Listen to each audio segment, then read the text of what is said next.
আবারও বিয়ে করতে যাচ্ছেন ঢালিউডের সুপারস্টার শাকিব খান।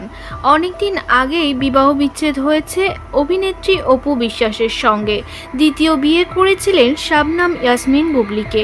দুই ঘরেই শাকিবের দুই পুত্র সন্তান রয়েছে। তবে সেসব এখন অতীত। ঢালিপাড়ায় নতুন গুঞ্জন উঠেছে আবারও বিয়ের পিঁড়িতে বসে চলতি বছরে শাকিব খান। শাকিবের যে কোনো মুভি বেরোনোর আগে অপু বিশ্বাস ও শবনম ইয়াসমিন বুবলীর ঝগড়াতে বিরক্ত তার পরিবার।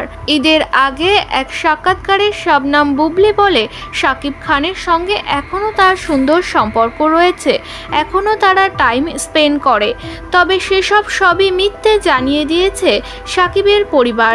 জানিয়েছে ছেলে বীরের জন্যই যতটুকু প্রয়োজন কথা হয় শাকিবের সঙ্গে। অন্যদিকে অনেকদিন আগে সম্পর্ক চুকে গিয়েছে অপু বিশ্বাসের সঙ্গে।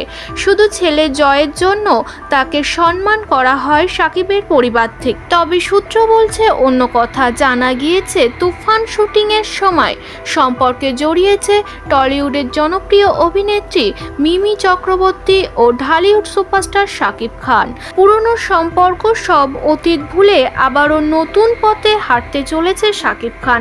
জানা যাচ্ছে মিমি চক্রবর্তীর সঙ্গেই চলতি বছরে বিয়ের পিঁড়িতে বসতে পারে শাকিব খান। এমনটাই গুঞ্জন লটেছে ঢালিপাড়ায় এবং এর সম্পর্কে পুরোপুরি মত দিয়েছে তার পরিবার জানিয়েছে ছেলের দায়িত্ব অবশ্যই পালন করবে শাকিব খান।